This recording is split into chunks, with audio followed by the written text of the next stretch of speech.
Let's do it. Alrighty, here we go. My name is Marty Fox from White Fox. Now, here's the deal. How good. Thanks for that intro. And you know, this is quite a unique sort of setting. Very relaxed. You know, it's not essentially like a talk or anything. It's a few questions from Kate, utilising this incredible venue and, you know, a very special place in my heart, Queenstown, in Kate's, and obviously in my business partner, who's the CFO of White Fox and owner of White Fox New Zealand with us. You know, Queenstown holds a really special part in a lot of people's hearts, particularly the guys running the mountain club. I look out over the balcony and I reflect on, you know, when I was 15 and 16 as a student at Kavanagh College in Dunedin, where I first met Rory and a lot of my friends in New Zealand. And, you know, I had a job as an 18-year-old standing on the grass outside pitching and selling up and goes, Monteiths. Fuck, you name it, I sold it. And to the point where I loved this place so much, there was a girl that I was trying to tune back in Melbourne. And I fell in love with this girl. I met her at a pub and I couldn't get her. And long story short, we became friends and I thought it'd be really smart for me to get her a ticket to Queenstown on her 18th birthday. And her parents were like, what are you on about? Like, you can't just go meet some guy in New Zealand. Anyway, that guy was me. And New Zealand took her heart, and on the pier out here, I gave her a ring that said Aroha, and which is love in Māori. And she's now the mother of my 3 kids, and we've been together since then. So I love how you pulled that around. So to now do business here and to be affiliated with people like these guys and be in the community from, you know, people think that, you know, we're Australian. Well, we're not, because so much of my life was spent here, and the memories and the partnerships that we've got are very, very rooted in New Zealand. So to just talk to you guys casually, answer some questions from Kate, and, you know, facilitate some questions from the crowd is really cool. And to just give back to the team is something that I'm looking forward to do. So hopefully enjoy tonight, get a few insights, and just have fun, a few drinks. And if your glass is empty, just put your hand up and hopefully some of the boys will sort you out. Is that right? Yeah, they're all saying yeah. Yeah. So I want to see like a flood of hands going up. So yeah, Kate. First question. Why not? Rock and roll. Go for it. Right. Can you share some pivotal moments in the evolution of Marty Fox from the business inception to now? From the business inception. So I think for me, I was always questioning things as a kid. You know, living in 50 plus properties, going to 7 different schools, having very young parents. They were 19 and 20 when they had me. It was always asking questions.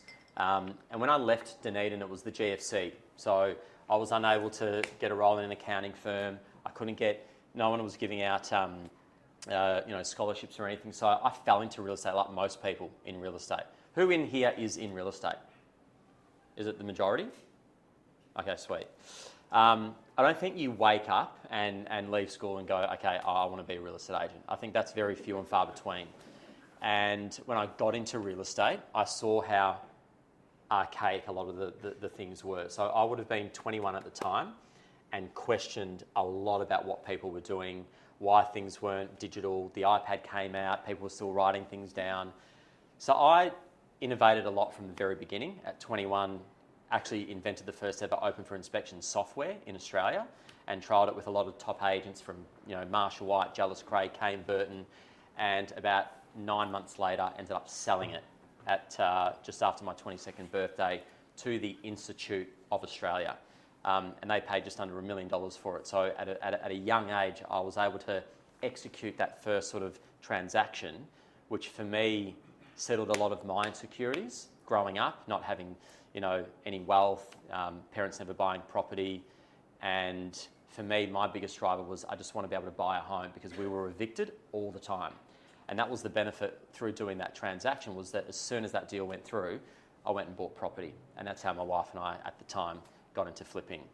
So I took that mentality through, and at that age, I didn't go and start my own agency, but I wrote down White Fox at that stage, 21, 22. So I had the name, I had the vision, I knew that there was going to be ways to innovate the industry, but what I didn't have is I didn't have life experience, and I didn't have the ability to manage people. I was still very wet behind the ears, and I felt that if White Fox was to launch at a particular point in time, I needed to understand how to manage people from all different walks of life. How do I manage, a guy that's, in his 40s that's been in the industry for, twice as long as me? How do I build credibility? And what I went back to was, I just need to be respected in the craft of what I do. So a lot of people go, I want to open a business, I want to do this, I want to do that, and they say, when's the right time? The right time for me was when I would leave meetings and people would say, are you going to start your own thing soon? And the moment that happened over and over and over again, I knew that I had the capacity and the ability to then execute and manage a business. So it was just listening to the environment and becoming a thought leader within the space that I was in. So anyone out there that's thinking about doing something, do it when you actually know that you can execute it and you can build people behind the scenes. What was the question? So the evolution, and then the evolution was building a team under a company where I actually had partners involved, which was great because you were able to share the load. So I saw the benefit of having partners at that point in time, but I also knew that if I was to start White Fox and I was to really go against the grain in social. So think about this at the time. Melbourne sells more real estate than any other city on the planet via way of public auction. And it's a city that's pretty much run by boutiques. Very different to, say, like a Christchurch or an Auckland that's, Ray White, Bailey's, Barfoots. Melbourne, it is 7 or 8 very, very powerful boutique brands that are generating anywhere from 1 to 200 million in revenue a year. Like, we're talking serious businesses.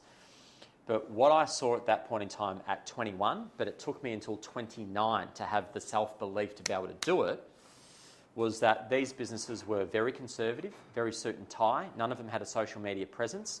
They all funneled their properties through auction, and every single one of them, to put your property on the market, if your property was worth, say, 2 to 3 million, your advertising bill would be in the order of from, say, 30 to 60K. Comprehend that. To put your property on the market and not even get a guaranteed sale, your advertising campaign was that much. So we just went, sweet, our entry into the market is going to be able to go into these homes and just say, we don't do print. That was the biggest thing, that we could take properties to market and give them massive exposure, get a lot of people through the door and not spend $1 in print advertising. So it was, again, having the ability to have the backing of the team to believe in it and then go out into the marketplace and execute it. And that's how we sort of penetrated the luxury market. Love. What were some of the biggest challenges you faced while building White Fox, and how did you and the team overcome them? So talking about the partners, I saw a lot of benefit in having partners in the more traditional business. In an innovative business like us, where we were perceived to be breaking the rules, having a business partner probably would have held me back, because we really did a lot of things that stood out. There's a few photos that you'll see where the marketing and these boards, like, this is the most conservative agency in Melbourne, and obvious, you want one of these, not one of those. Like, this just caused such a stir. And it wasn't necessarily to bag the other agency, it was just to create noise. So we were talking about it today in our company huddle. It's not about gold and oil, it's now become about data. And data is the most valuable commodity. But I think it goes even further, where it's actually attention. If you can hold someone's attention and get within their brain space, well, that's even more valuable, because then they're thinking of you. So these boards, these were the first text boards that would go up in Australia, and they were written specifically on different properties reflective of either politics or sports or something that had occurred. And it was these boards that then gave us relevance in people's brains. Even if they weren't looking to transact, they were thinking of White Fox, and they were thinking, shit, I quite like that board. Valuetainment, giving value and entertaining. That's the magic sauce. So what was the question yet again? By the way, this is going to happen all night. Selective hearing, and I love a tangent.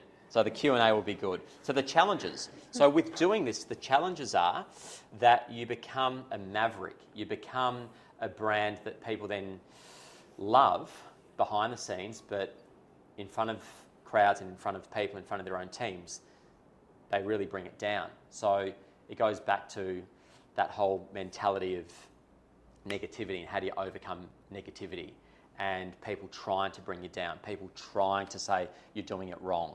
And that all comes back to your mindset. So the biggest issue with White Fox and getting it off the ground was how do you stay up and about? How do you stay positive? Because you can't attract great agents that early on when you're shocking the marketplace. You know, you're not tried, you're not tested. Even though I was a 10-year career agent and at the top of my game at a traditional brand like Century 21, Marty Fox at White Fox was new. And that was a really hard thing. It's an education piece to the market. And again, if you're going to start something, it's almost like it doesn't matter how much experience you have because all they see is the fear of the new brand. So it was years and years and years of rejection. So there was a time in 2017, I remember I hit the shutters. Charlotte had just given birth to Fred. And by the way, there's no right time to start a business. You'll always find an excuse to not do it. And that's, again, your own self-belief not being where it needs to be. But there was a time I probably lost 20 listings back to back. And I just hit the shutters and I said, fuck this, I can't do it. I was broken. And I remember I got a random call from Mum in the afternoon, who's a bit of like a spiritual warrior for a lot of the team at White Fox. And she just said, stop being a little bitch and get back out there. And I genuinely got out of bed and I went back to the office and I just kept grinding and knew that, you know, the little wins would end up coming. So to answer the question, overcoming rejection has been the biggest thing. It's also been our biggest ability to stand out, is to stay positive and stay focused and remain a quality brand in the face of so much of that adversity early on. Very good. Can you share with us the strategic plan behind the move into New Zealand, specifically Auckland and Queenstown Lakes? Yeah. Well, the strategy was really meeting Rory at school. So that's, if you haven't met Rory. So what happened in Melbourne, it was really interesting. Did anyone live in Melbourne during lockdown? Yeah, how bad was it? 50-50? So we were genuinely locked down. Like, we were shut to the point where it was like 1 or 2 hours a day that you were allowed out.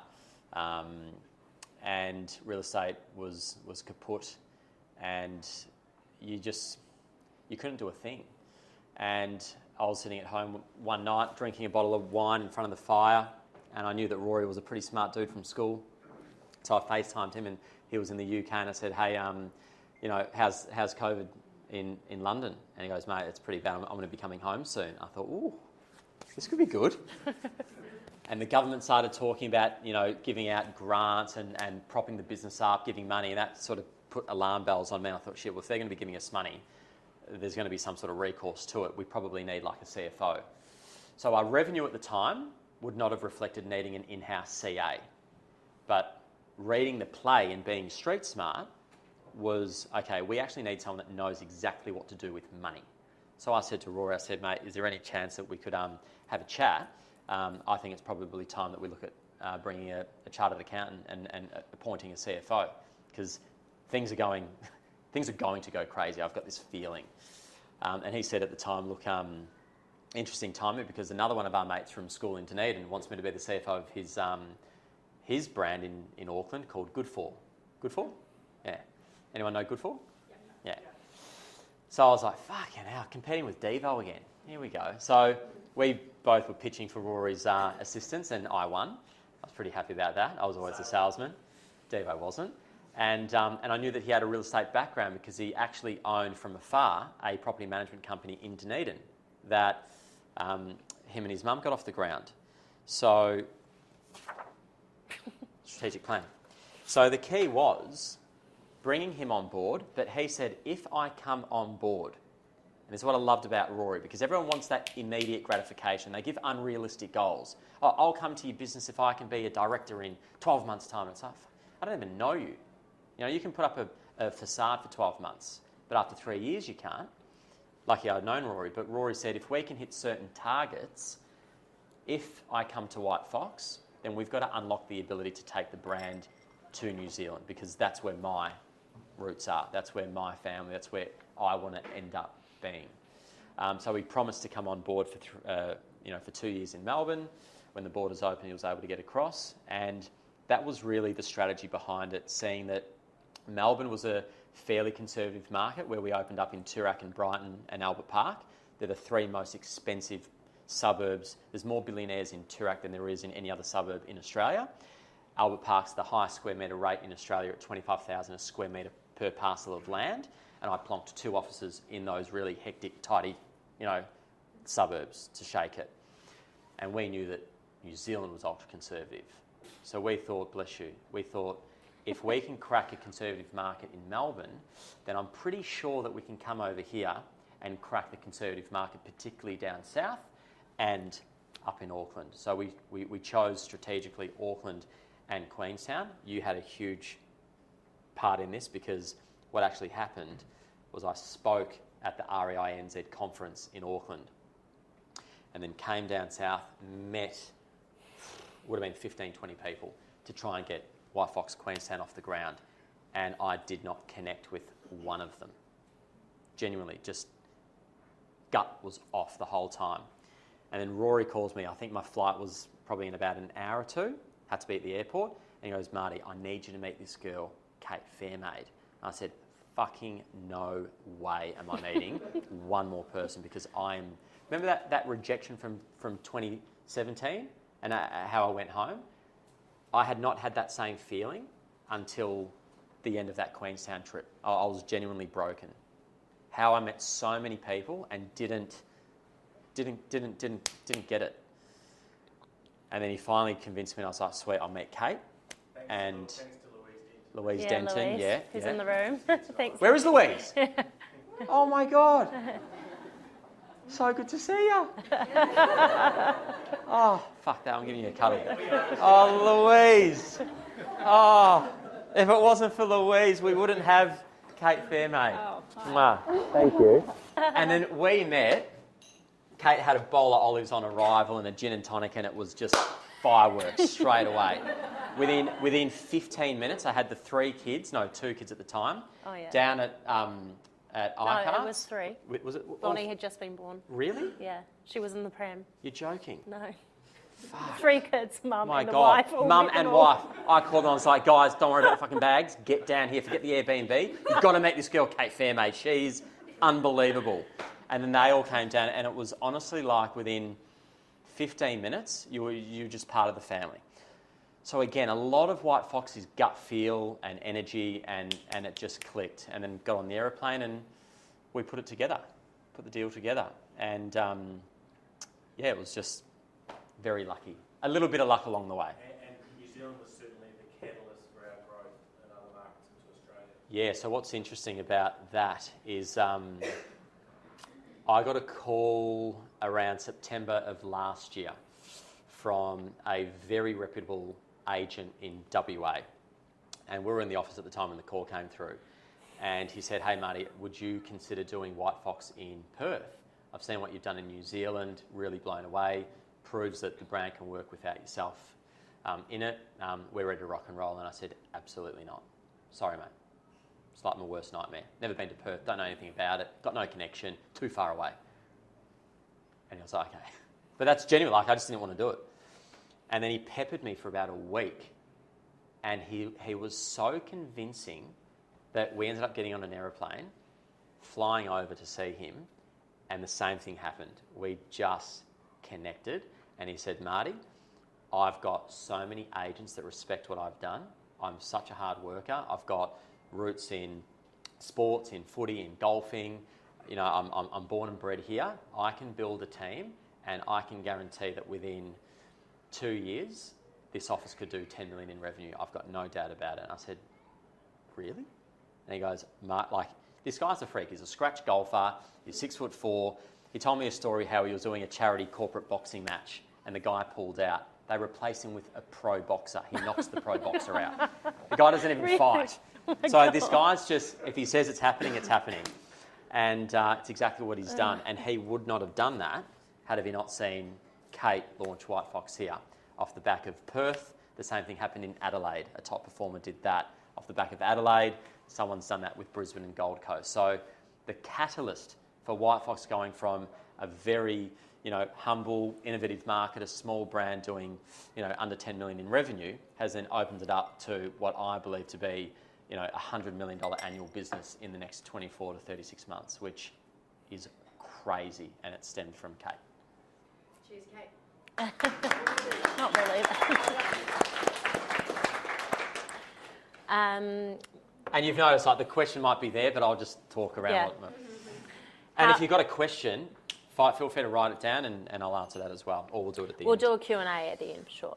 How has WhiteFox differentiated itself in a competitive real estate market?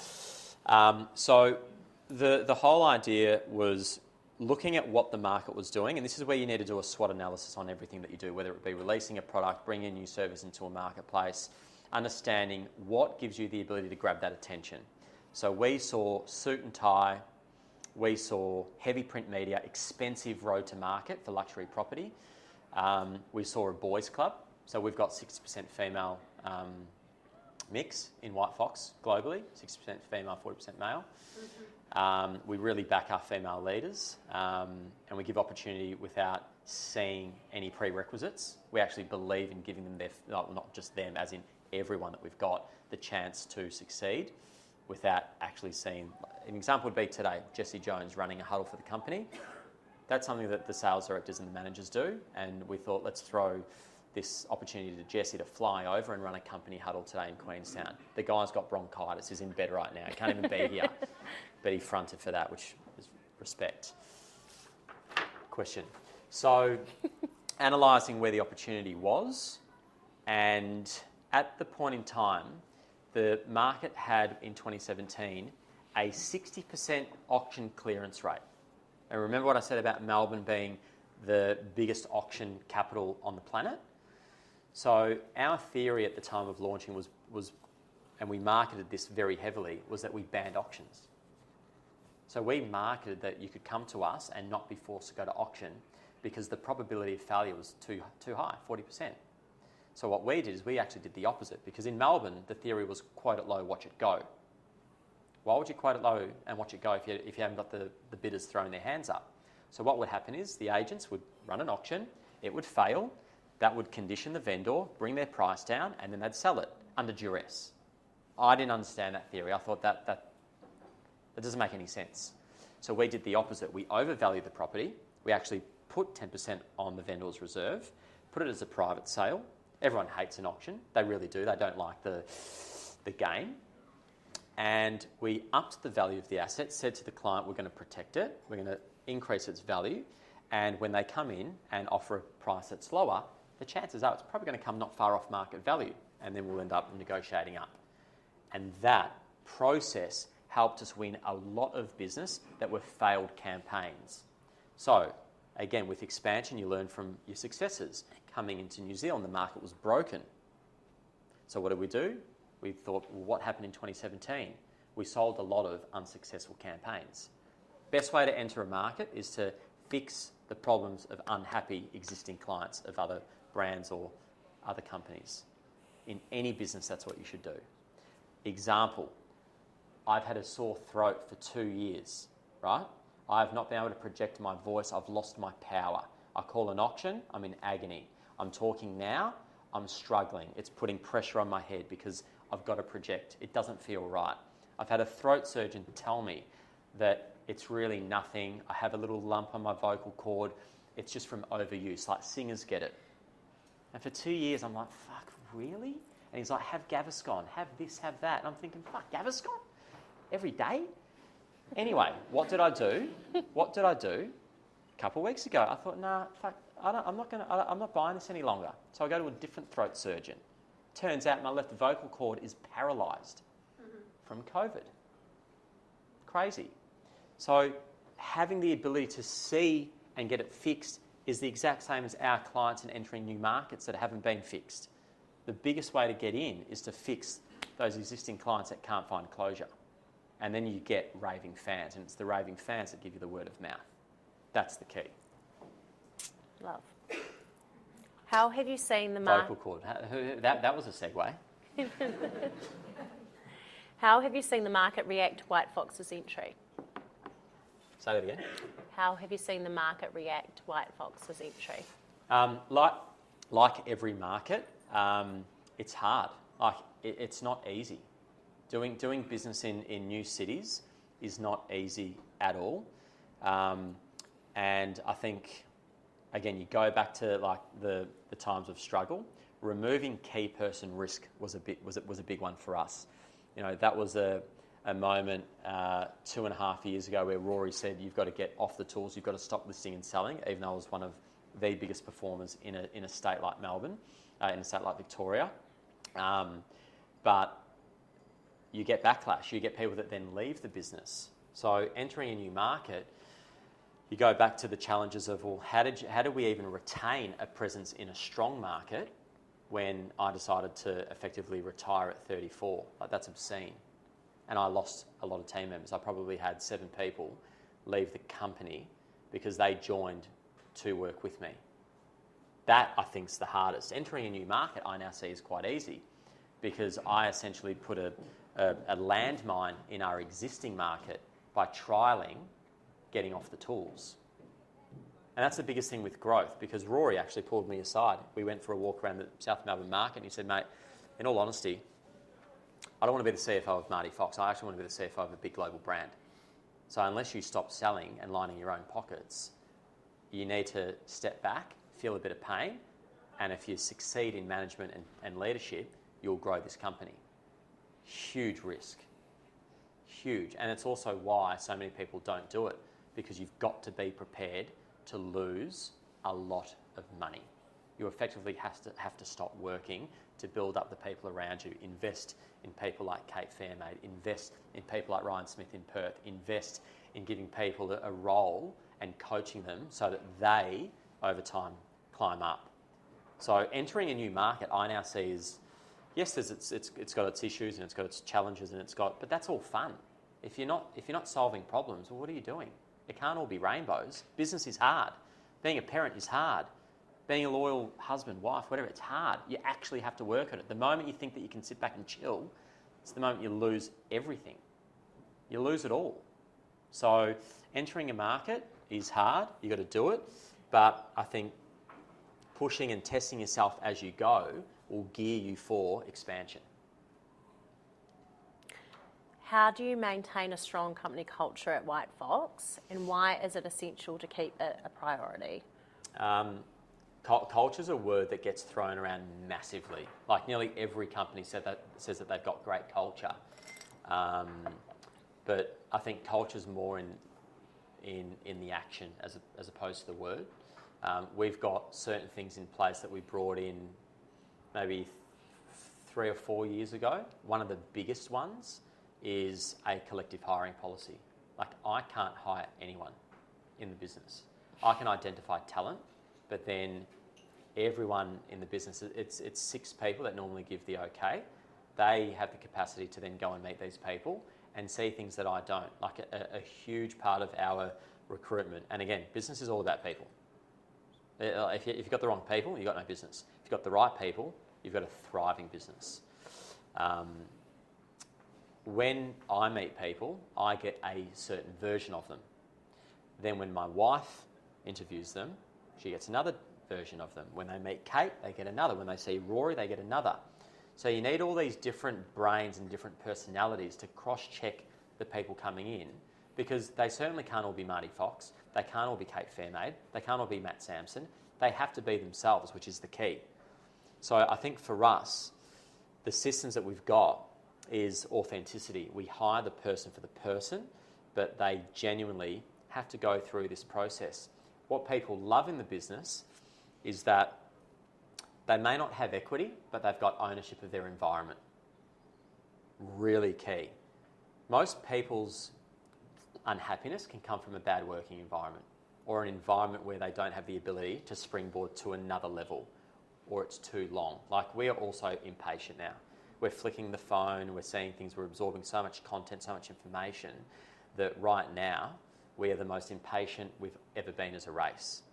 So we're wanting so much satisfaction so quickly that as an employer, if you can't show someone a roadmap over 3, 5, 10 years' time, there's a very big chance that they're going to get into their own head and they're going to make their own plans. And what's the point in losing people? If you're going to build people, make sure that the journey long-term is with you. So I think our internal systems, the key thing I tell you is this collective hiring policy and giving people the chance to voice what they want to achieve and actually say you can do it, or if they can't, tell them there and then. That's never going to happen. Don't string them along. You've mentioned huddle a couple of times as well. Do you want to maybe talk that through? Yes, huddles came out of COVID when people really needed connection, particularly in Melbourne. And Freddie's godfather at the time was, and still is, the guy that looks after all of the influencers that wear Lululemon in Australia and New Zealand. Another good friend of ours, Matt Willicks. And he was telling me about Lululemon's growth, starting in Canada, turning into the company that it is, and just all these little things that they had. And I'm pretty sure even maybe the collective hiring thing came from him as well. But it was essentially getting to a Thursday, people are a little bit cooked. Monday, Tuesday, Wednesday, Thursday. Like Wednesday ain't the hump day. It's now Thursday because people are on Saturday, Sundays as well. And he said it was really cool because what they did is they all got together, they stood in a bit of a group, and they didn't talk about the finances or anything like intricate within the business. They spoke about the people. And they spoke about the emotion, they spoke about the strategies, they spoke about the energy, right? And it just geared them up and it brought the team closer together. Like the unit became stronger. And with White Fox, and like with Lululemon, the teams are quite small. So White Fox, the vision obviously being a global brand, but we deliberately get small offices because we don't have a bums on seats model. So our offices cap, our biggest office is like 14 people. And that's so that these small offices can be their own little teams. So in real estate, some of these brands that I've shown you earlier, they may have 60 people in the office and they've got little teams. So like the agent will have their own little admin person, their own little assistant and their own little buyer agent, all these funny segregations, which means that a lot of the competition, believe it or not, comes from in the business. So there's companies in Melbourne where you'll speak to a person selling, you'll be like, oh, who have you spoken to? And they'll say, oh, I've spoken to this agent and this agent. And you go, hold on, they're both in the same office. And they go, yeah, I know. They compete with each other. So another system that we implemented was, okay, let's build a global brand, but let's cap the ability of how big an office can get. So the average income of every person within the office is really high, but as opposed to going in as the lister, they actually personality match the person selling. So let's say Lana Samuels goes in and there's this Lebanese dude. Well, what's she going to do? She's going to be like, sweet, all right. Goes back to the office and she takes the Lebanese guy to the listing and they share it. Or the older person, they take the older agent. Or the younger tennis player, they take the guy that's into his tennis. Like they're actually looking at the people selling and matching them to the people in the business that are relevant. It's like mirroring. The number one thing in sales is try and mirror your customer, which is also why back in 2017 we dropped the suit. So I didn't understand. I never see someone in a suit on a weekend. Why would I not just dress sort of smart casual the way that they are and connect with them a little bit quicker? Don't need a power trip on them. Don't need to wear the suit and tie. Don't need to make them feel uncomfortable. I'm on your level. I'm here to cut the deal. So there's so many little systems that aren't... It's like people think innovation is technology. Innovation is just thinking differently. You don't have to invent something to be innovative. You have to apply a method to something to be innovative. Love that. What are the future aspirations and goals for White Fox, and why is it oh, sorry, I've just jumped. Sorry. What are the future aspirations and goals for White Fox? Are there any upcoming projects or expansions on the horizon? Well, I mean, it's all happened quite... It's funny. People think that it's happened quite quick, but White Fox still, after 7 years, really, it feels like we've been in New Zealand for it feels like forever. Yeah. But it's 18 months. That's the scary part. Like we were sitting at dinner last night and there was, 12 of us and 3 people are in Europe, doing their thing. And, there's a beautiful group of people there. And I can just see that what people are seeing, they're wanting to replicate in their own cities. So for us, it's more of the same. Keep attracting good people, keep giving opportunities to people that aren't proven and tested in the market. There's a lot of companies where, Jesse said it today in the huddle, you can actually go to WhiteFox. We've had it just recently. There's a 21-year-old agent, Imogen Stokes in Melbourne, who's just gone and listed a $6 million house, and she's taking that to market. Any other company, there's no way they, first of all, would have let her go to that listing to get it, and certainly not been the lead agent on it. They would have brought her down and said, you go second and watch how we do it and learn. And then they would have taken quite a lot of the commission. So how our sales directors work is that if a younger agent in the office sees an opportunity, it's their responsibility as the sales director to go in, secure it, and not take all that revenue away from that person. Why? Because of it being a small office. That's Perth there, by the way, starting lineup. So yeah, for us, it's the thing is to keep growing organically, not try too hard, and leverage the things that are now starting to come our way. We've had to prospect the whole time, and I said this in a podcast the other day. Someone asked me, "Oh, do you just have people that want to come and work for you?" And it's like, well, yes and no. Like the king of the jungle, the lion, doesn't just sit there in the fucking desert and an antelope can sit and just die in front of it. It still has to chase. It still has to work. It still has to run. You know what I mean? So do we as business owners. You've got to constantly chase and give value and pitch. You're never not pitching because your pitch has to evolve. The world changes. People's mindset changes. Social media changes. Marketing changes. So for us, it's constantly just trying to find who are the great people in the marketplace worldwide. We've just come back from Europe where I've literally met with agents in London, met with agents in Dubai to see, are they the right fit? Are they the people that are actually going to launch WhiteFox in West London? It's pushing the boundaries. There's never been an Australian or New Zealand brand that's gone and actually done that. So the vision is to be that innovator where we take what we've got, we take the learnings from going to school in Dunedin and having these connections and going into Australia and shaking the tree and becoming a competitor to the big companies and taking it to the other side of the world. So more of that. How do you measure the effectiveness of your social media efforts, and what metrics do you consider most important when evaluating your performance? Social media is probably one of the hardest things to get your head around because it's quite confronting if you do it in a way that connects with a lot of people. You got to be prepared to be torn down. Like my brother will tell you, in the early years of doing WhiteFox and having trademarks like the deal and obvious and seals the deal and black and white and all these sorts of things, you do get trolled, you do get bullied, to the point where my Christmas in 2018 was horrendous. It was Freddie's first Christmas, and we were getting prank calls from 11 at night till 3 in the morning, and it wrecked our Christmas. Charlotte was devastated, I was devastated, and it was other agents. We ended up getting the police involved. There was charges laid, and it was just hectic what people would do just by starting a business and by being open on social media.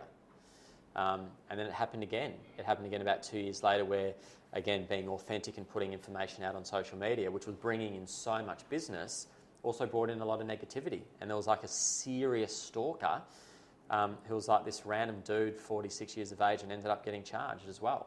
Like crazy. All just because I'm trying to get a business off the ground. So I can see why people are scared to be themselves and put information out there and, do what they do. But the positives definitely far outweigh the negatives. If you're going to do social media, I think the sweet spot, like I mentioned before, is valuetainment. Give value, talk about things that actually can be implemented in the people that are watching, whether it be renovation advice, advising them on something that's relevant to your business that they can implement for free, right? Almost like tonight. Tonight's not a paid gig. This is just to have a chat. This is valuetainment. If you have a laugh, you get a drink, and you go home. Look at social media the same way. Just connect, have fun, and put out information that's valuable, and have a bit of fun with it. That's honestly the key.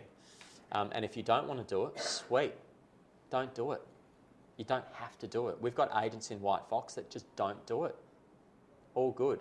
There was a period between 2018 and 2020, I was like, crazy. You've got to do this, you've got to do that. It actually pushed certain people out of the business. They didn't like it. Again, Can I ask you a learning. question? Sorry. Please. Just this is off the cuff. If you're not doing social media, what would you do instead?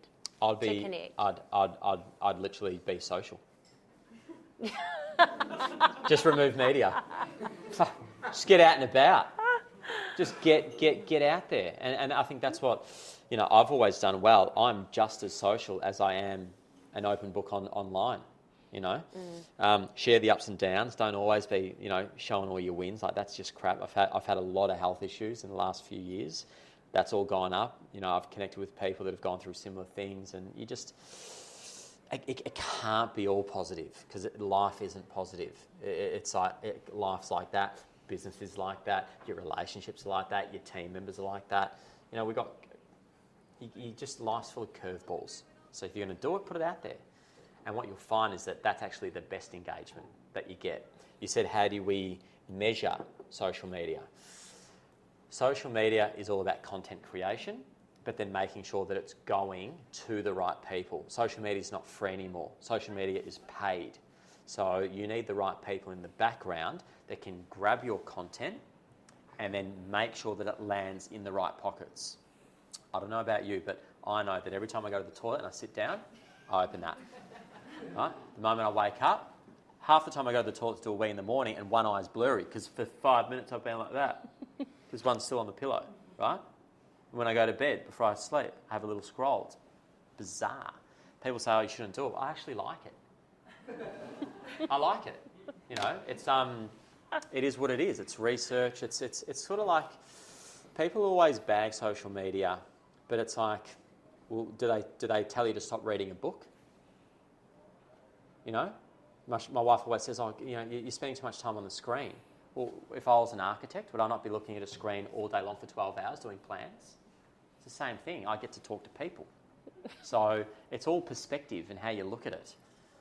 It's how you look at it. It's like AI. Let me talk about AI quickly. When the calculator came out, there was people up and down the streets of London with pitchforks trying to ban the calculator because they thought the next generation is going to be dumb as fuck. No, they just had to learn how to use the calculator. You've got to learn how to use AI to instruct it properly to get the answer. AI, there has not been a bigger thing that's going to help us all than AI, as much as what the calculator did. Exact same thing. Love. Last question. Last question? Yeah. Oh, wow. What do you want? Oh, I've got two, but they're kind of similar, so I thought I'd just make it one. Okay. And then we'll do a Q&A. Yeah. In what ways do you encourage professional development and growth within your team at WHITEFOX? Say that again. In what ways do you encourage professional development and growth within your team at WHITEFOX?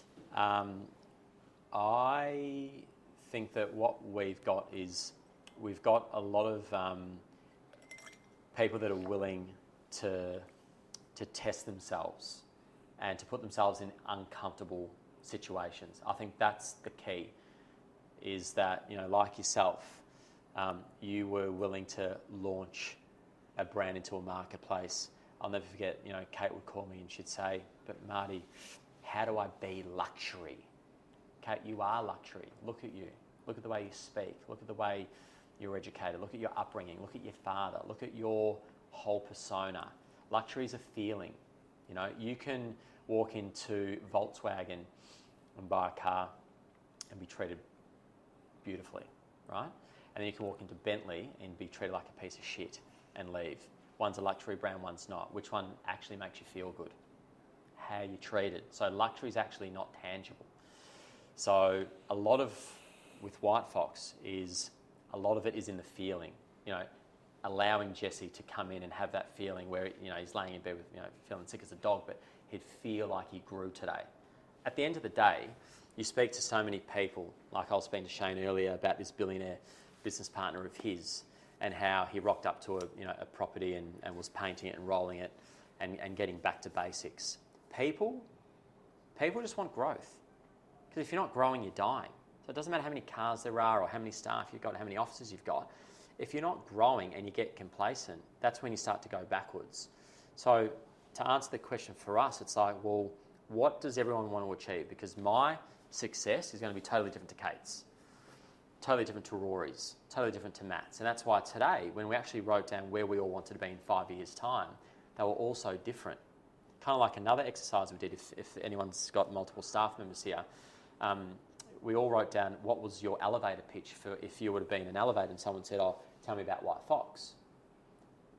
Everyone wrote down something completely different, and that's actually correct. It is meant to be different because how you feel about what you do is totally different for everyone.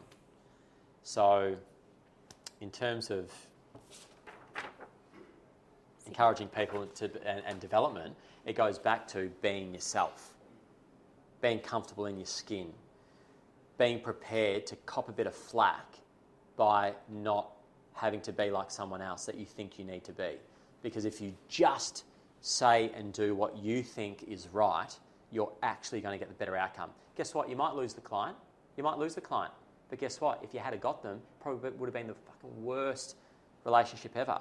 Like, I've bent over backwards sometimes for clients, or I've hired someone thinking that, you know, I've just got to get them.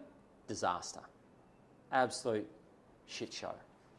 Whereas when I've just been upfront, black and white, matter of fact, straight off the bat, I've never had an issue. Again, that's an innovative way to think. Just being yourself. Very good. Do you want one more question or Why Q&A? not? One more question? One more question, then Q&A. Okay. How do you approach mentorship and coaching within White Fox, and how has it contributed to the success of Yeah, your answered team? that. We'll do Q&A. Yeah. I told you they were similar. Yeah. So anyone got a question for Marty? Julie, A comment and a question, actually. go for it. The comment is, the White Fox team are the best dressed tribe in town. Oh, wow. How good's that? True story. And the question is, like Willie and I, we're a new company in town. We've worked in the White Fox and we've enjoyed Kate and Matt, and it's been amazing. But Marty, on a practical level, what do you do in the quieter times? How do you motivate your team, and what do you get them to do in the quieter times? Good question. Quieter times tend to be sort of like around now. Yep. In a lot of marketplaces. It's also a really good time to switch up your pitch. You know, your pitch needs to change pretty much depending on who the person is, what the product is, and what the time of the year it is. Like, there's no better time to stand out than right now because you're not competing with the mass market. So, you know, promote your stock in isolation as opposed to in competition with everyone else. A thing with real estate is that real estate is driven by, you know, birth, death, marriage, financial gain, and financial loss, right? And I actually was just in Sydney last week filming my first TV commercial for a brand that's actually an agent comparison tool, and they were talking about how it's all positive. And I was like, dudes, I think this is me saying to the people that founded the product, saying, your scripting is wrong. Because selling property, birth, death, marriage, financial gain, financial loss, relocation, half of them are fucking negative. Half of them are hectic. Half of them you don't want to see an agent. It's like the last thing you want to do. You know, your poor mum's just passed away, and all of a sudden you've got to interview 4 agents to figure out what the thing's worth because you don't know the market. So, you know, real estate isn't always, you know, shiny and up and about and positive. And, you know, the time of the year isn't always going to be positive. The reason for selling, you've got to find what's their motivation. And sometimes the best motivation is just by asking the right question and seeing why they've got to do it. If they've got to do it now, they've got to do it now. And making them feel good about going to market now. Because everyone's going to say, oh, it's not that good. Oh, it's not the best time. Why not? It's how you pitch it. It's like I've said to people, I can make Christmas Day sound like the best day to go to market. You know, I can make winter sound good, summer sound good, spring sound good. Write that down. Yeah, well, spring, the flowers are out, the blooming, people are getting out of their winter. In winter, you've got so many more eyeballs on your property because there's nothing else available. Yep. Christmas, people are on holiday, they got time to come and look at the properties. Daylight savings. I always say I just like to carry Marty around in my pocket. Oh, there's just Just pull him out. there's always an angle to make it sound like it's deliberate. Yeah. At the back. Hey Marty, just quick. Hello. Kind of two questions. First one, from what I understand, your main way of accessing your clients, your clientele, is through marketing. But whether it's in Australia or whether it's in New Zealand yet, have you partnered with the other aspects of financial services in the sense that real estate is a huge part of financial success? Yeah, it's a really good question. So have you partnered with the other three key aspects, being your mortgage advisors, your insurance advisors, your investment advisors, to support your network? Yeah. Early on, professional services loved and still love WHITEFOX because they see the thinking behind the things that we've done. So trademarking the deal, obvious and seals the deal. They love the fact that we went down the very expensive route of having structure to the marketing and having a reason behind what we did. Curving our boards and legally protecting them through a design patent, which costs a fortune. Other elements that they loved. Having a black and white photo because we have shown through stats that it's engaged 176% more online because it might not look better, but it gets a click. And then when you get a click, you get further engagement. People in professional services that have studied, a lot of agents haven't studied because you can just, they hold up a mirror, and if you breathe in alive, you get your ticket. That's how it was in Thanks, Australia. Marty. Yeah. It's been those services that love that behind the scenes there's quite a lot of strategy. Professional services have also then tried to align and market that, but what I've never done is I've got my lawyer. I love my lawyer. And no matter how much I've been thrown in kickbacks from this firm and that firm, I can't not use Marina Bella. She's been with him since I was 18, So I've never put it on the team to only use a particular person, but I've encouraged every single agent to have 3 or 4 advocates, 3 or 4 conveyancers, 3 or 4 architects. And this goes back to not social media, just be social. Take these people out for lunch, show them value, let them know that if clients come to them that you will treat them like friends and family. But it is massive for us as a brand because I know that throughout all of our offices, we've got those referral partners and there are no kickbacks. There is no secret commissions. There's no $1,000 here. I've said to everyone, if I see any type of, kickback, it's just not on. Just do good business, give them clients and they give you clients. The moment someone starts talking about shared fees and referral fees and all that sort of stuff, I just do not like it. If it's another agent that wants to work in and collaborate and put a deal together, love that. 100%. I like that. Can I ask my second question? Yes. Kind of also, okay. You want to be a referral partner? Sorry. Well, have you guys got your investment and insurance key people to work with around the community in Queenstown? We work with people, but we're always open to new relationships for sure. Yeah, absolutely. You had a question at the front. It's like collecting bids. What do you kind of see for the next 20, 30, 40, 50 years of real estate and how they're going to change? Because it feels a bit like it's quite archaic. Oh, and this is such a good question. Obviously I only know 5 years though. No, that's okay. Anything past 5 years, I don't know. In terms of marketing and everything, you're obviously changing things a lot. But in my perspective, it feels like the whole industry kind of needs to be flipped on its head. Yeah. What do you kind of foresee and what would you hope that it looked like in 10 years, 20 years? I can't answer that because I work to 5-year blocks, Okay. believe it or not. 5 years then. 5 years is what's going to happen.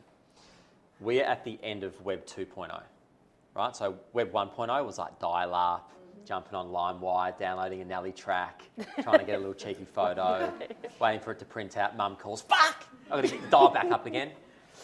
That was websites. And people are like, oh, have you got a website? And then all of a sudden, I don't need a website. No, you fucking need a website, right? That's Web 1.0. We are at the very end, like right at the end of Web 2.0. Social media, video marketing, people just knowing that you need to have a social presence, all those sorts of things, right? The consumer now knows what they want to buy when they go into the shop. It's whether the service retains them or not as a customer, because you can lose them based on what you say and if you don't know the product. 3.0 has been flirted with AI and virtual and all these sorts of things. But we are, in real estate, at the end. Everyone's caught up to WHITEFOX to a degree. They'll do the same process, they may not have the same feel. And the feel comes through the brand pillars: bold, polished, matter of fact, tone of voice, black and white, all these other elements, right? That can't be replicated because they're legally protected. But all the other stuff has been copied, right? Through and through. Sometimes you look at one video, you look at another and go, fuck, they look like WHITEFOX, which I like. However, 3.0 is about to come in and flip everything on its head. But it's going to be very hard to wrap your head around. It's going to be avatars, it's going to be different experiences through, the phone. A lot of it is driven by technology. So the technology hasn't actually caught up with how they're thinking. And when the technology catches up and those two paths cross, which is probably in 48 months' time, that's when you're going to see some shit get crazy. Yeah, so you're kind of thinking like virtual viewings and like all that kind of thing, or what kind of are you seeing? It's just such a global world now. Like, we're succeeding now because we're entering a global type marketplace. Other brands are doing that. Other, maybe not real estate, but certainly other products. And people are so fluid now. People can work from anywhere. So, I can't answer it because I'm not a tech dude, but I just know that we're on the precipice of it fully changing, like drastically, because 2.0 is done. Like, we're done. Seen enough videos, seen enough drones, seen enough FPVs, like it's genuinely done. And I can't wait to adopt whatever is coming. So But Marty, are you excited about the AI coming into your industry? AI is amazing because you're like the fact that it can just screen scrape so much information within such a short amount of time. I can put out a press release of us entering the Queensland market in partnership with Greyer and ask them to write a piece in WHITEFOX tone of voice to pick up some key bits and pieces from talks that I've done and drop in some of Grey's biggest achievements over the last 24 months, and I can have that in 45 seconds. Yeah, it's interesting, isn't it? Because a lot of people are scared of it, right? Well, they're scared of it because they think, okay, the ones that are scared of it are the ones whose jobs might be on the line. That's, yeah. So this is the other crazy thing. Like, everyone's talking about artificial intelligence, but I think the biggest thing to come now, right, which is going to trump artificial intelligence, is actually human intelligence, HI. Fucking connect. Do shit like this that a computer can't do, right? Never has human connection and human intelligence actually been more important, because artificial is going to remove a whole bunch of stuff out of the marketplace, and people are going to want to long and need human intelligence and get advice from human intelligence. They'll use artificial intelligence to get things quick and to reduce their overheads. But ultimately, when the decision's made, it's going to be with a human. Human intelligence, key.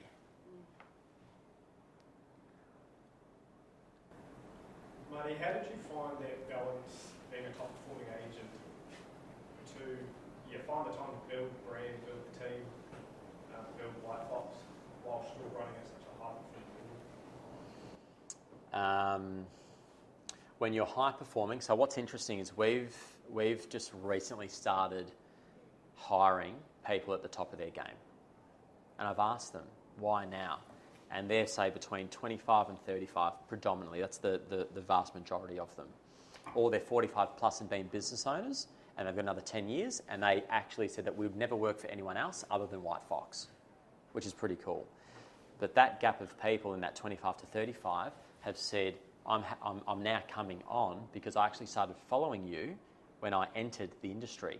So there's 8 years of trust equity built without me even knowing through social media. They knew like kids' names, and they knew like they're bringing up memories that I forgot, which is quite unique. So that's helped bring people on. But then some of those agents, like say Dylan Francis out of Carlton, who's a $3 million generator annually, just under, he has said, Marty, I would not have come had of you still been listing and selling. because I felt like I actually would have been competing with you, as opposed to now having a brain like yours behind the scenes. It's wild for me to even consider.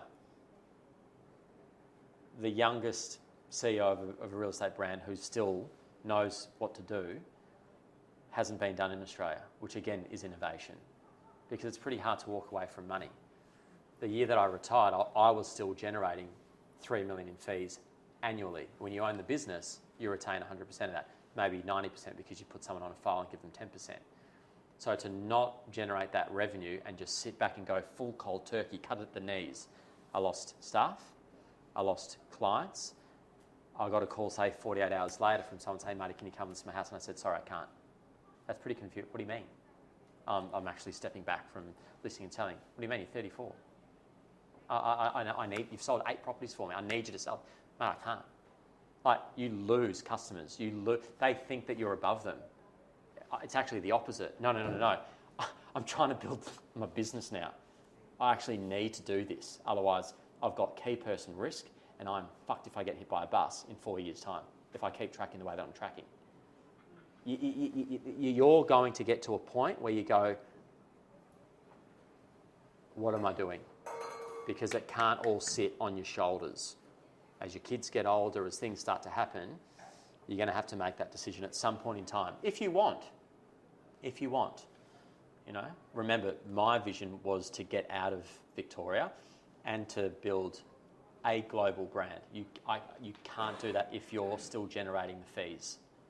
And I know that to do that, it's going to take 20 years of blood, sweat and tears behind the scenes. So leverage stuff in front of the scenes, like with collabs and to being a judge on the block and all those other bits and bobs. But when it comes to the deal, I've got to remove myself and then be there for the dance. And the dance is the auction. Again, I can't call 700 auctions a year, but I can call 70 crackers. You just got to know where you can position yourself as you grow. The question, was it worth it? I think the answer is yes, but in what ways was that change for you worth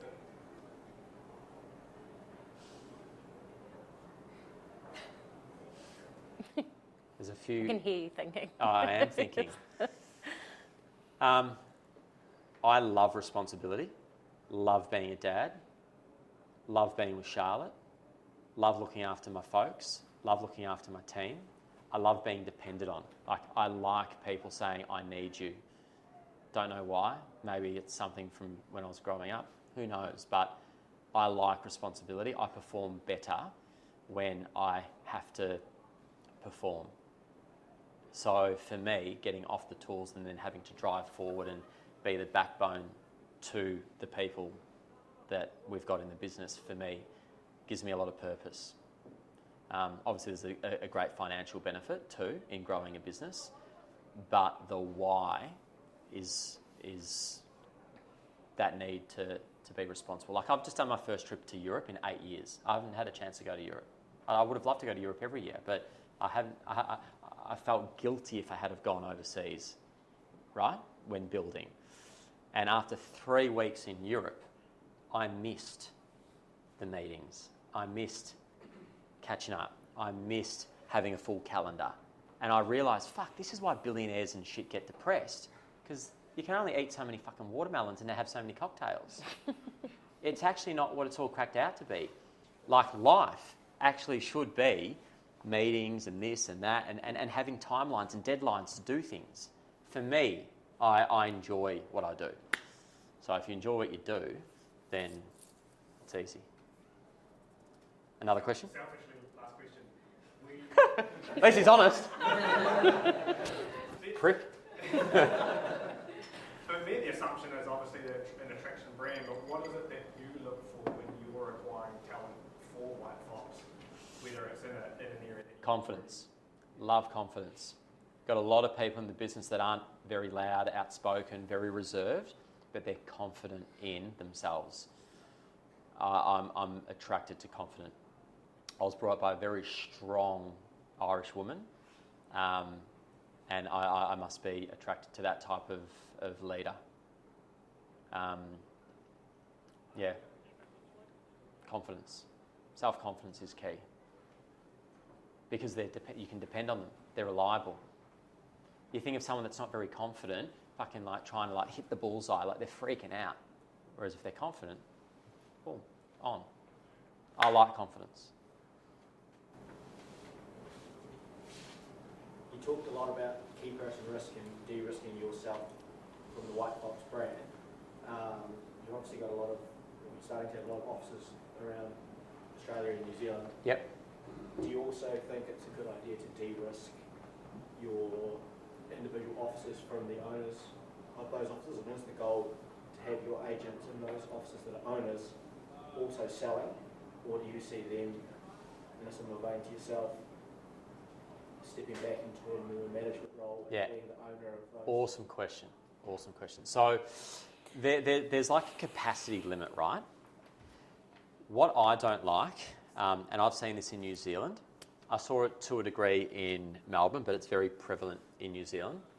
When I was an agent at, say, Century 21, I had somebody telling me what to do and setting my targets and following me up, and that person sat at a desk. They weren't an agent, they were a manager.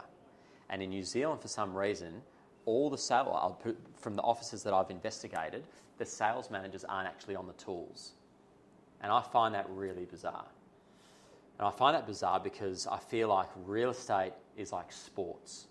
You know, it's very competitive. You've got to have your mindset right, your health right, your timing. Like you're running pretty quick. And we've implemented offices where the leaders and the sales directors are on the tools. They're leading by example. They're player coach, right? I think a player coach is awesome for culture. It's great, particularly if you've got a small team. If you've got a team of 40, 50 people, I get it. It doesn't work. Can't happen. But our business model is geared for the player coach. An example would be Ryan Smith in WA with the team that he's got. He wants 4 offices in WA. Fremantle, Western Suburbs, Margaret River, where we are in Subiaco. When I was in Europe, I actually did want to switch off. And I said to Ryan, this is a great opportunity for you to now step up. You're 6 months in, you're the newest SD in the business, but you've got something very special in your leadership qualities. I want you to do what a GM would do. Right? Because I don't need a GM, because I'm that involved as a CEO. I can be. There's under 100 staff, 78 staff. So I need you to do X, Y, and Z. Pretty much replace me. Did he do a great job? Great job. That was so that he could see what he would end up doing for his state. Because as he grows that second office, that third, and that fourth, he won't be able to be the player coach because Perth itself will need someone at the helm, a state-based CEO, right? So what I'll do over the next 24 months is continue to coach him on fulfilling those types of GM type opportunities for when I'm out researching London or Dubai or wherever it is that I am, because he will need to get to that point. It's all people dependent. It's like literally a mathematical equation. There's only so much that you can do. It's like if I had another 2 babies, guess what? Fucking au pair, straight in. Only so much you can do. I do think, though, being in the trenches with your team is key. Quick one for you. I think it's probably a lead on from that. Obviously, the old archaic saying that everyone respects the king who swings a sword and whatnot. So getting in the trenches. Love that saying. It's good, yeah. How do you identify? I mean, there might not be something you've struggled with. You're very high functioning, I can see. I'm sure there's a hell of a battery pack in there. This is our builder. Huh? It's our builder. Oh. Legend. I love it. But I'm pretty cooked, to be honest. I had a 4-hour nap today because I was quite tired. I'm pretty impressed. But Thank how you. do you identify yourself? Because obviously, Riley say you've done a fantastic job with WHITEFOX. How do you identify it and, I guess, kind of treat a burnout or anything like that? We spoke about this. That was day 1 of opening, 2017. Yeah, it would be good to talk about a couple of these photos. Spoke about this in the huddle today because we were talking about like how you get into slumps. Like Kate was in a slump this year, a real slump, and she had to fly to Melbourne and I was. and get herself out. a lot of rejection, very flat. Was feeling physically unhealthy, which then transitioned into mentally unhealthy, and she was in a rut and came over and we got you out of it, yeah? Zapped. Yeah, me. zapped. Yeah. And I was in a rut last year, and I showed photos to the team today of that rut that I was in. The rut was, I didn't know whether to be on social media or not anymore. I blew out, I had a heart condition, and I put on a lot of weight, got up to 88 kilo, which is pretty substantial for a little wog like me. And I had an identity crisis because I got off the tools. So I had imposter syndrome. I didn't really know how to run a company, didn't really know how to grow it properly. Was overweight, was feeling flat, was not knowing what to share on social, and I was pretty snappy. Snappy at Charlotte, snappy at the kids, snappy in the office, and Shura Taft, our content and media manager, came in and he'd spoken to Charlotte off-piece, and he knew that I would never go take myself away to recharge or do whatever, and he'd organised for me to spend a week up in Gwingana. Have you heard of Gwingana? Yeah. It's a health retreat, sort of like what you can do out here. Say that. What is it? Araha. Oh, Araha. There you go. But Gwingana's owned. Hugh Jackman actually is part owner there. You go there, they take your phone off you. There's no sugar, no caffeine, no meat, and it's daily classes, daily rituals, daily things to just sort of like reset and repair, whether it be trauma, whether it be bad habits. I wasn't drugs and alcohol. I was just genuinely burnt the fuck out, and I didn't know what to do. And then I got out of that.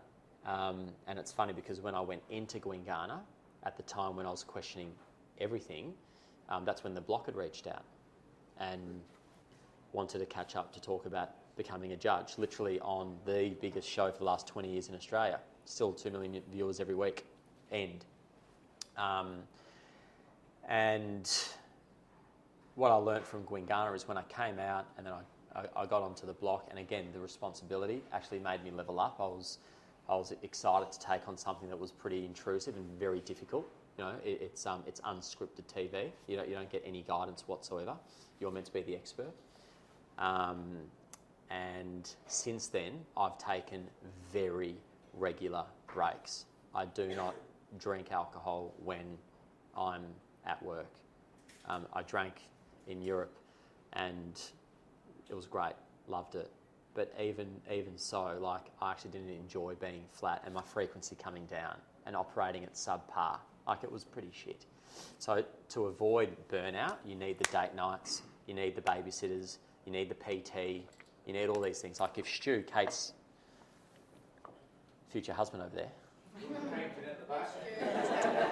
if he wasn't at the fucking Sofitel at 5:50 this morning, I would not have gone to the gym.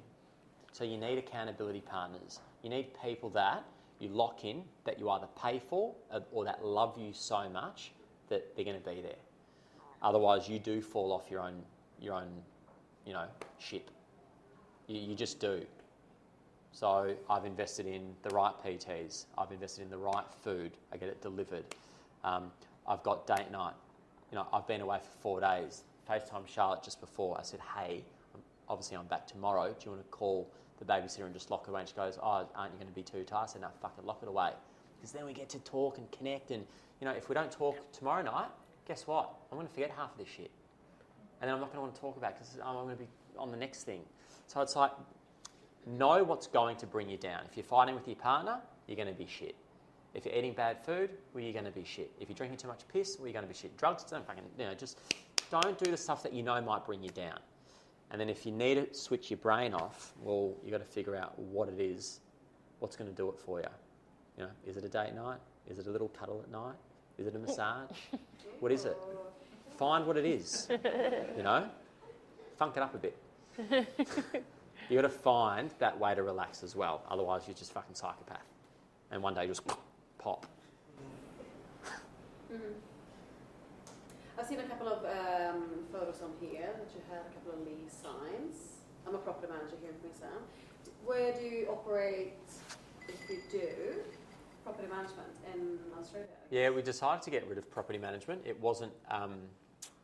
Remember how I said in order to do something you need to be an expert in it? Yeah, I was never an expert in it, right? So I didn't understand it. I didn't value it. I did it because of the old saying, "Oh, your business is worth the rent roll," and like that metric for me makes 0 sense. Because real estate businesses have never been traded. Okay, no one's ever bought a real estate business without a rent roll, believe it or not. Yeah. I don't understand why. I just can't understand why that would be the case.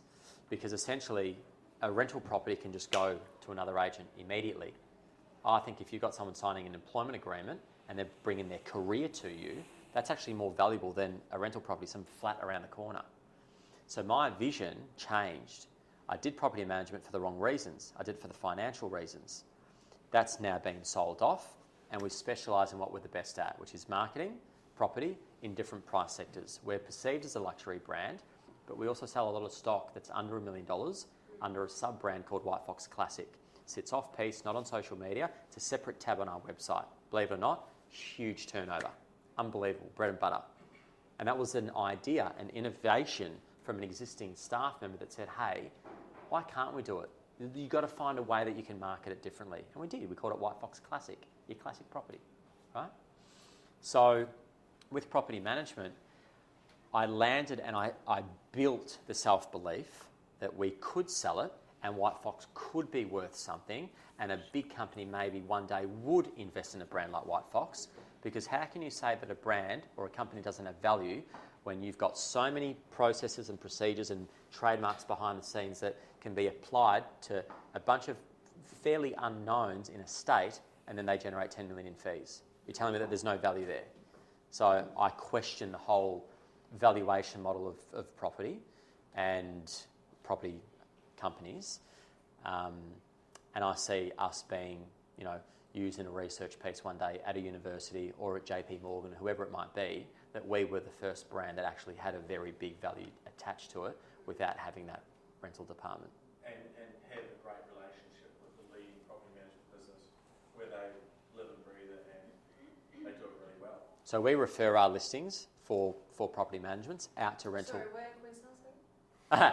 So just so that you know how we've seen it, is that we can refer our rental properties out to a particular brand and have the JV heads a memorandum of understanding, and that company can generate 100% of the revenue on those properties. We don't want anything. Don't want a thing. But we own 50% of the asset. I appreciate that. But the brand's not attached. A lot of people generally, where the mistake happens is when they employ a property manager, a salaried person will do a 50% job. Correct. Yes. If we ever did it, we would have to bring in an owner and rebrand the owner and have it or shareholdership. 100%. Now, is it off the cards?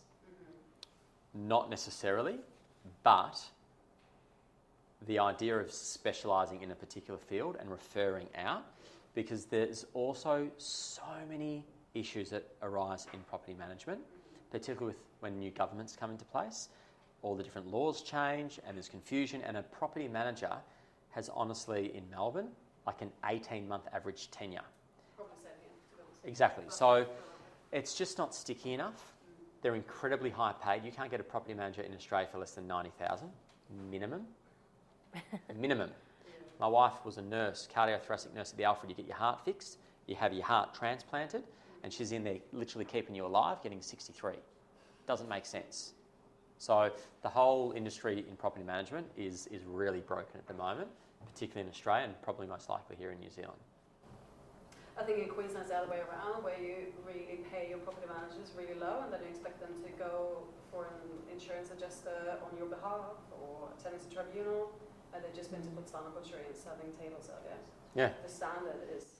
Standard's low. Okay. So in Melbourne, I think the standard's low and the pay is high.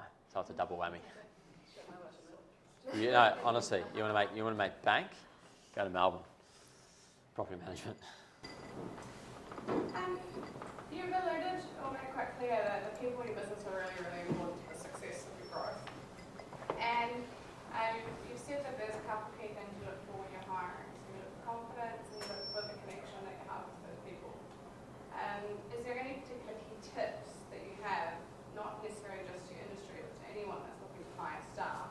Yeah. be successful in hiring the right people. Yeah, 100.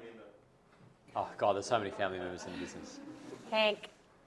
I mean, look at it. Look, he's already in training. Aren't you, Hank? Stand up on the couch, Hank, and get a big view of everyone. This is little Hank Fox. Well done, And Hanky. Hank lives in Luggett. And we get to see him very sporadically, but when we do, it's amazing. He's a great kid. And he is meant to be in bed, so. And that's Hank's dad, my brother, who's creative director at WHITEFOX.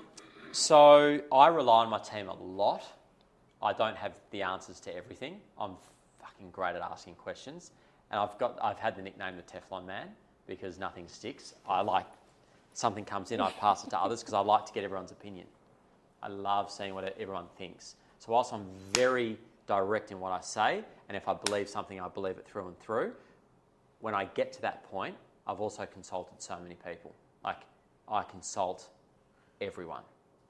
So if you're hiring people, you put them through the funnel. Put them through the people that you trust the most because I'm like the hype man of WHITEFOX. I'm the hype man. I love it. I've got rows, like I'm such an optimist. I see the positive in everything. And if they're a three-legged deer, I think, no, but it can still run quick. You know? But then Rory will be like, yeah, but mate, it's a fucking three-legged deer. Right? You need the Rorys around you. You need your team to cultivate the right people in your business. If I was in charge of bringing everyone in, WHITEFOX would be a disaster. We've cleaned it up quite a bit. Any other ones?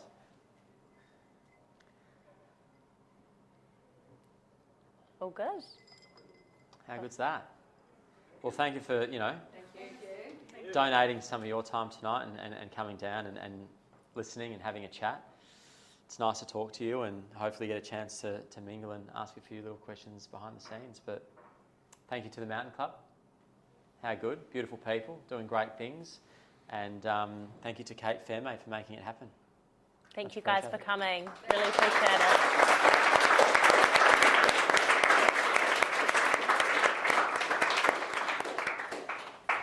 Now's when you turn the music on.